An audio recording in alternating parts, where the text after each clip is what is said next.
en planes tan fuertes como las... En 1976 se publicó el libro Alerta a Occidente. La obra contiene reflexiones diversas de quien recibió el Premio Nobel de Literatura en 1970. Me refiero al ensayista, historiador y narrador Alexander Solzhenitsyn, quien fue importante para derrumbar mitos en torno a la Unión Soviética. En efecto, sus textos, fundamentalmente Archipiélago Gulag, sirvieron para demostrar que el régimen comunista de Rusia no era ni de lejos un símbolo del amor al prójimo. Por el contrario, consumaba brutalidades que evidenciaban su desprecio por la dignidad de sus propios ciudadanos. Pese a ello, muchas personas, incluyendo varios intelectuales, preferían creer en otra realidad rusa, pues ideológicamente les resultaba mucho más aceptable y además provechoso. Tal vez actualmente, con las distancias del caso, haya varios mortales que tengan juicios similares, erróneos en torno a Rusia y más aún acerca de Vladimir Putin. Para contribuir a su conocimiento nos acompaña vía telefónica desde La Paz Alfonso Mancilla, quien es abogado y especialista en el análisis de la política exterior con estudios efectuados en Asia. Muy buenos días, Alfonso, y gracias por estar una vez más en Contraviento y Marea. Enrique, muy buenos días. Partamos con criterios que van más allá de las pasiones ideológicas. La Federación de Rusia, establecida en 1991, es el país de mayor extensión del planeta. Cuenta con una población que está entre las 10 mayores del mundo. Con todo, aun cuando se sospeche lo contrario por el también importante número de recursos naturales que posee, en términos económicos, no se halla todavía entre las 3, 5 o 7 mayores potencias. Se trata en definitiva, Alfonso, de un descomunal país, pero como pasó con su predecesor, la Unión Soviética, ello no asegura colocarse en la cúspide de la economía mundial. Así es, exactamente. Hay que tener en cuenta que Rusia es un poder único que se extiende entre dos continentes, es un poder euroasiático y por lo tanto tiene límites muy poco fijos. Desde Pedro el Grande hasta Putin, no ha cambiado mucho la situación de Rusia. Es un país que tiene una paranoia en sus fronteras por el gran tamaño de su país, como decías tú. Y sobre la población, habría que decir que son 156 etnias. Si aquí tenemos unas 36, ahí son 156 etnias. Entonces, la diversidad de la población es muy grande. Por ejemplo, no sé si has escuchado que ha habido un atentado hace poco en San Petersburgo. Ese atentado ha sido hecho por alguien de origen kirguiso. Los kirguisos es una población que está pegada a la China en el extremo oriental del país y también forman parte de lo que era la Unión Soviética. Pero para entender bien lo que es la Rusia moderna y cómo ésta ha logrado coadyuvar en el país que es ahora, hay que entender algunos términos de la Rusia moderna. El primero, y aunque parezca oscuro, es la clave de la psique del Kremlin, y este es el yugo mongol. Digo yugo mongol porque Mongolia y los tátaros subyugaron por 300 años. ¿Hola? Sí, te estamos escuchando, Alfonso. Perdón. Fueron subyugadas por unos 300 años, y entonces ese profundo temor a ser conquistado, por ejemplo, Napoleón, Hitler, solo sirven para eso, solo sirven para esa paranoia de las fronteras. De ahí que, por ejemplo, la conquista de Crimea hace poco se da en varios aspectos, y uno de ellos es la posición de bases de la OTAN en la Crimea, algo que Putin o el Kremlin no pueden permitir, ya que eso, en el fondo, englobaría más la situación y la haría mucho más inestable. Y a partir de ese yugo, ellos presentan una idea de lo que es lo nuestro.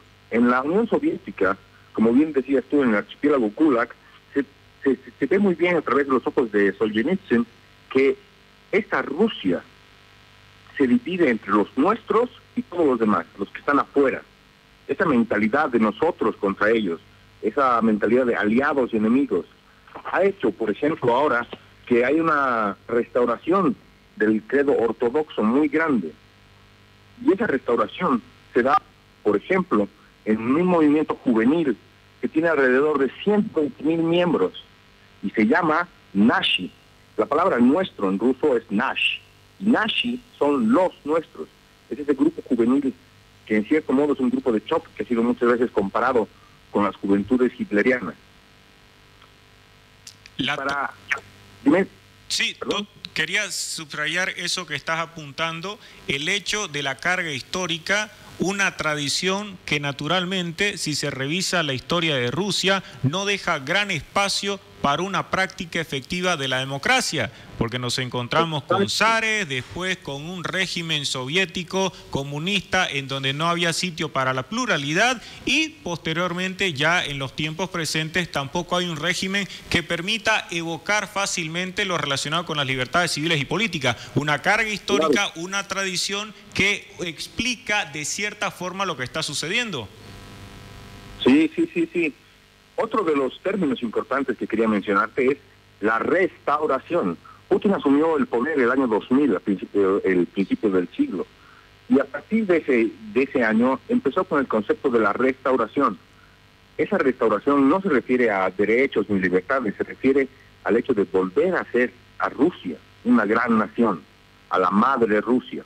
Y ahí es donde, por ejemplo, quiere contrarrestar toda influencia exterior subiendo el estatus nacional, y para eso tiene que aplastar cualquier forma de disidencia en forma de democracia que existe en la Rusia actual. En las formas más simples, esa restauración se da sobre el poder en las antiguas repúblicas soviéticas. No sé si te acuerdas, en el año 2008 hubo la guerra de Georgia. Esa guerra se da por el mismo principio, por Georgia quería participar de grandes alianzas con regímenes exteriores como la OTAN y Rusia no podía permitir una cosa así que entraron en una guerra por Abjasia, por el Karabaj y todo eso, y lo mismo ha pasado en Ucrania ahora. Es no permitir que las esferas de influencia de ese nuestros contra ellos se materialice, sino seguir controlando lo que era parte de la Unión Soviética. De ahí, por ejemplo, sale lo que es la corriente anti-islámica, la corriente que influye en Europa a los euroescépticos. Todo eso se da para controlar, en cierto modo, la población local dentro de Rusia. A propósito de ese control que se está destacando con los casos de Georgia y posteriormente lo que ha ocurrido en Ucrania, es también oportuno recordar lo que ocurrió en su momento en 1956 cuando se aplaca la rebelión húngara, en 1968 cuando se consuma la primavera de Praga con la oposición soviética respectiva. Entonces hay una línea que hace posible notar precisamente lo que se está subrayando, esa creencia o convicción acerca de lo propio y del control que se debe tener respecto a la influencia. Exactamente. Y esa línea que sigue no es solamente de la época soviética, como te refieres tú, esa influencia hacia los controles de las regiones, de las esferas de control soviético y ruso, va incluso antes. En el imperio zarista también era así. Y luego, entrando un poco más ya en la Rusia soviética, hay un aspecto que es muy interesante, que es la guerra de Afganistán. Esa guerra de Afganistán se dio de manera muy dura y brutal, y se puede llamar que fue como un Vietnam para los rusos, de una manera durísima, y destruyó, en cierto modo, la moral del ejército ruso soviético. Y a partir de ahí aparecen grandes jugadores, como ser, por ejemplo, la KGB.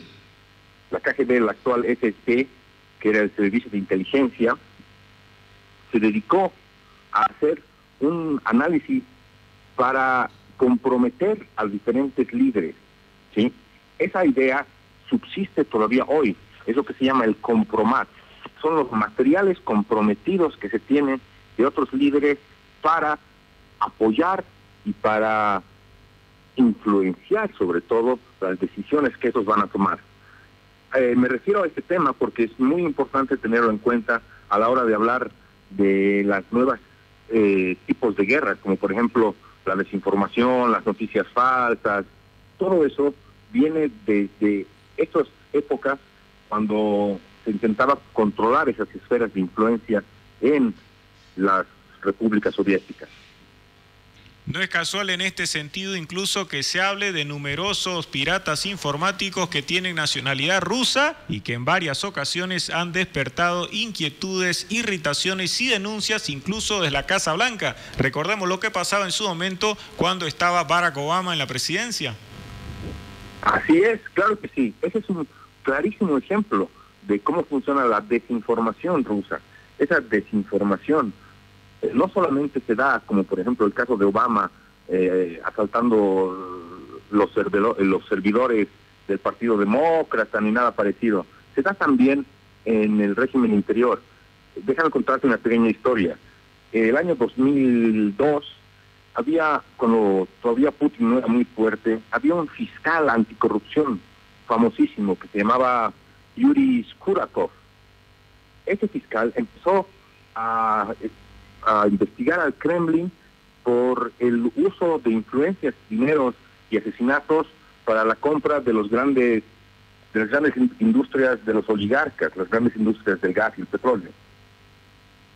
Putin quería controlar esas industrias para tener el control y las posibilidades de financiamiento para llevar a cabo su política exterior, su geopolítica.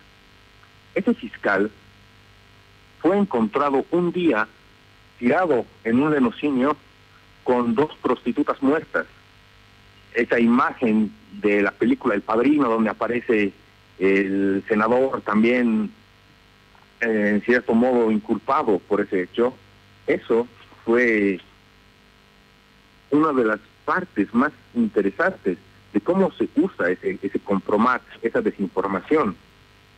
Al fiscal lo acusaron de pornografía infantil, de asalto a menores y cosas así, y al final Putin se salió con la suya. Y ahora en menor escala, un poco más elegante, ha sido lo que han hecho en Estados Unidos con Obama y con Hillary. Y no es el primer crimen de carácter político o la finalización de la vida de alguien que haya tenido criterios contrarios a los expuestos por el régimen de Putin. En más de una ocasión ya se ha denunciado esta situación, incluso generando muertes bastante curiosas, hasta por envenenamiento fuera de las fronteras rusas. Naturalmente que desde el punto de vista oficial del Kremlin se niega cualquier relación, pero los opositores, entre quienes hay que destacar al ex campeón mundial de ajedrez Garry Kasparov, no han dejado de subrayar que lo que menos existe es tolerancia frente a las ideas distintas en materia política, y se trabaja no solo para silenciar opositores de manera temporal, sino incluso no se desperdician estos otros medios que ya tienen que ver con acabar con la propia existencia del prójimo. Claro que sí. A ese ejemplo que tú te refieres, es un envenenamiento por plutonio que se dio en Londres. Algunos disidentes, muchos de ellos ligados a los oligarcas, que en la primera década del 2000 fueron obligados a abandonar Rusia y con ello abandonar sus grandes empresas, muchos de esos oligarcas o han hecho las paces con el Kremlin o han terminado como nuestro querido espía, asesinados. Kasparov no puede aparecer disparado en un río porque es una persona pública, porque es uno de los grandes de la Rusia, pero muchas pequeñas personas que se comprometen con cierto grupo, con ciertas ideas, en muchos casos liberales sobre la democracia, terminan muy mal. Entre ellos, por ejemplo, hay que mencionar lo que serían, si vamos desde los más ricos, desde los oligarcas, a Roman Abramovich, el que es el dueño del Chelsea. Ese señor controlaba lo que era Rosneft, que era una compañía petrolera enorme en Rusia, era así como la segunda compañía más grande de Rusia. Tuvo que abandonarlo todo, dejarlo todo, sacar su fortuna, irse a Londres, nunca más hablar de política, dedicarse al fútbol, a otras actividades y vivir una vida tranquila. Pero otro caso es el de Alexievich, un funcionario de mediano rango que intentó intentó complicar al Kremlin en los aspectos más básicos de la coyuntura liberal, la separación de poderes, todos esos detalles que es una democracia liberal. Y lo que pasó fue que apareció colgado de la puerta de su edificio con una nota. Y esa nota decía: a todos aquellos que quieran ser parte de Europa, que se vayan a Europa, y a los que no, terminarán como perros. Ese tipo de mensajes hacen que la pequeña oposición, con Navalny ahora y las marchas que se dan, tengan muy poca relevancia en la población, porque es una población que vive en el miedo, que vive asustada, y además, debido a las guerras, debido a la alta popularidad que tiene Putin, es muy difícil que se cambie la matriz del régimen. Eso no va a pasar ahora y no va a pasar en 10 años, por lo menos no como está la situación ahora. Hablemos acerca de los intereses que impulsan a Putin y Rusia en relación con este reciente conflicto, ya largo en realidad, pero que ha cambiado la pasada semana en Siria. ¿Por qué le interesa tanto a Rusia lo que pasa en Siria, al margen de que hace un gran negocio vendiendo armas? Antes de entrar en ese tema, me gustaría explicar cómo son las dos cosmovisiones, si se puede usar esa palabra, las dos cosmovisiones que hay sobre la Rusia actual con relación a la geopolítica internacional.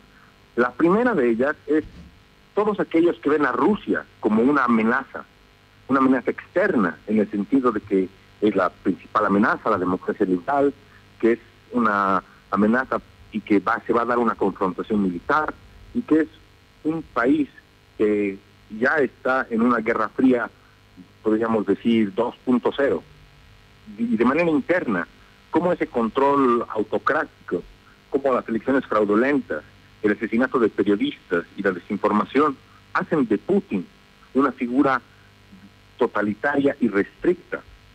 Esta es la visión que se tiene, sobre todo en Internet, que es muy dada, tú sabes, a los grandes titulares. Pero también existe otra visión, que yo la llamo la del oso moribundo. Está en el otro extremo. Esta visión dice que Rusia es un país estancado, lleno de corrupción y en declive. Estancado, porque según las estadísticas demográficas, en salud y en población, la Rusia de hoy tiene una alta tasa de mortalidad y una muy baja tasa de fecundidad, lo que significa que en el futuro, cercano sobre todo, van a haber menos rusos, van a haber más impuestos, van a haber menos impuestos y va a haber menos población. Y digo también que este país está en declive porque la economía está poco diversificada, solo se dedican sobre todo al gas y al petróleo. Ahora, entre estas dos visiones, la de la Rusia como amenaza y la del oso moribundo, hay un término medio que engloba realmente cuál es la visión de la Rusia. Y esa visión en el fondo hace que hace que lo que tengamos nosotros como una imagen de Rusia no sea tan grave como se la presenta en algunos medios, ¿sí? Este alto grado de intromisión en los asuntos estadounidenses, por ejemplo, en el futuro previsible no se van a volver a dar, porque Rusia va a continuar en un estancamiento económico y demográfico, que va a limitar las ambiciones geopolíticas rusas. Y por lo tanto yo creo que la Rusia del 2020 o la Rusia del 2025 no se va a parecer a aquella Unión Soviética expansionista de 1944, ni siquiera se va a parecer a la Unión Soviética del colapso de 1991, sino que se va a seguir pareciendo a la Rusia actual del 2016-17. Y por lo tanto esa visión de política exterior no debe pasar hacia una militarización más grave de lo que ya está, porque es fácil ver una visión iracunda, irascible sobre la marginación, pero sería mucho más correcto poder empezar a ver a la Rusia como una región interconectada en todos los asuntos que sí tiene que ser puesta en escena, pero no darle ese grado de como si fuera una gran potencia mundial, porque tampoco lo es. No hay que pensar en consecuencias que por efecto de esta intervención unilateral de Estados Unidos estamos a punto de contemplar lo que no se dio en la Guerra Fría, que es la Tercera Guerra Mundial, ni que Rusia estaría en condiciones de lanzar bombas atómicas sin ninguna pausa y expandirse. Esa situación entonces responde a una concepción que no es la más acertada ni la que permiten sustentar los hechos. Claro, es la idea más fácil de entender, es la idea que mucha gente quiere ver, y sobre todo en Internet. Ese tipo de ideas funcionan muy fácil. No sé si conoces canales de noticias rusas como Russia Today, RT o Sputnik News. Ese tipo de canales de desinformación sirven para eso, sirven para acrecentar la imagen de Rusia y mostrar todo su gran peligro, pero en el fondo no es así. En el fondo, la Rusia está bastante constreñida a lo que puede y cuáles son sus opciones. Si bien juega muy bien las cartas que tiene, es necesario ver a la Rusia actual como algo que está a mitad de camino de ser una gran potencia, pero que no llega a ser todavía. Como tú mencionabas al principio, la economía no está yo diría que incluso entre las 15 primeras no está. Yo diría que debido al colapso del rublo hasta el 2014, a las sanciones económicas, es un país tan grande y tiene un PIB que seguramente es más pequeño que el de Italia. Entonces, hay que compararla con países de ese rango. Son grandes países, pero no son grandes potencias ya. Y ahora sí, entrando en Siria, me gustaría, si no sé si es posible, hacer un pequeño análisis de la situación actual de Siria para saber cómo están los jugadores y cómo está la situación en general. Brevemente, así hacemos esa puntualización. Brevemente, en estos 6 años de guerra, Siria ha dejado una tierra fracturada y se ha dividido eficazmente en 6 zonas geográficas. Cada una está dominada por una constelación diferente de grupos locales que están respaldadas por poderes extremos. El régimen de Bashar al-Assad, el presidente, está apoyado por Irán, por las milicias libanesas del Hezbollah y por chiitas que han sido reclutados desde Afganistán, Irak y Pakistán, y gobiernan el estado que está situado en la región costera y occidental del país. En el noreste, en la provincia de Idlib, donde hay muchos, donde hay varios rifirrafes entre varios grupos, es el bastión de la oposición, que además incluye un gran bloque extremista que está ligado a Al-Qaeda. Al norte y al noreste de Alepo, el ejército turco y las fuerzas de oposición, que son respaldadas por Turquía con el apoyo de Estados Unidos, han forjado una zona de amortiguamiento de unos 200 kilómetros con el doble objetivo, uno, de empujar al Estado Islámico fuera de la frontera de Turquía, y el otro es impedir que los kurdos sirios enlacen su territorio para formar un Estado autónomo. En el norte, Washington respalda a estos mismos kurdos que la Turquía desprecia y han constituido el SDF, Syrian Democratic Force, la Fuerza Democrática Siria, que es un ejército ligado sobre todo a los kurdos y que ya han socavado grandes pedazos de territorio del Estado Islámico y que incluyen las proximidades de Raqqa, que es la capital del Estado Islámico. Y finalmente, en el extremo sur, una coalición de fuerzas de oposición moderadas, que se llama el Frente Sur, que están apoyadas por Jordania y indirectamente por Israel, controlan el territorio a lo largo de la frontera jordana. En enero, todas estas zonas de control de facto proporcionan la base para que Irán y Turquía lograran hacer una negociación que salió bastante frágil para un cese de hostilidades. Y todo terminó la semana pasada cuando en el, ¿cómo se llama? Al-Shairat. Al-Shairat es la base aérea de donde salieron los aviones para bombardear con gas sarín a la población civil, entre ellas varios niños. Ahora, teniendo este mapa esquemático de lo que está pasando en Siria, es fácil ponerse en el lugar de Rusia y ver cómo es profundamente cómplice del régimen de Bashar al-Assad. Rusia sabía que los estadounidenses, porque Estados Unidos avisa antes de un ataque, Rusia sabía que iban a atacar la base de Al-Shayat. En esa misma base que está controlada por los rusos, que tienen personal ruso en esa base, tienen un sistema de defensa con los misiles S-400 que son capaces de destruir los misiles Tomahawk, pero simplemente estaban apagados. Ahora la pregunta nace, ¿por qué Rusia deja que Estados Unidos bombardee esa base aérea? Esa es una pregunta que me gustaría hacer a ti también. ¿Por qué crees tú que Rusia permite que Estados Unidos vuelva a entrar en la guerra? ¿Qué gana Rusia arrastrando a Estados Unidos y a Trump, sobre todo, que tenía una visión de no intervención en Siria, arrastrándola de nuevo a la guerra? ¿Qué gana Rusia entonces? Incrementar su prestigio, mostrarse como una gran potencia, establecer un mejor ambiente para negociaciones futuras. Exactamente. Rusia está forzando a Estados Unidos a sentarse en una mesa, no ya como un partícipe que está desde fuera y que controla la situación desde arriba, sino como un jugador más. Entonces va a ser mucho más difícil ahora para Estados Unidos llegar a cierto tipo de compromisos, porque ahora tiene que elegir un bando. Si bien es cierto que desde el principio quiere que saquen al presidente Bashar al-Assad, ahora tiene que elegir el bando de los opositores y tiene que financiarlos, tiene que empezar a apoyarlos económicamente para que sean ellos, en cierto modo, los que logren los deseos de Washington.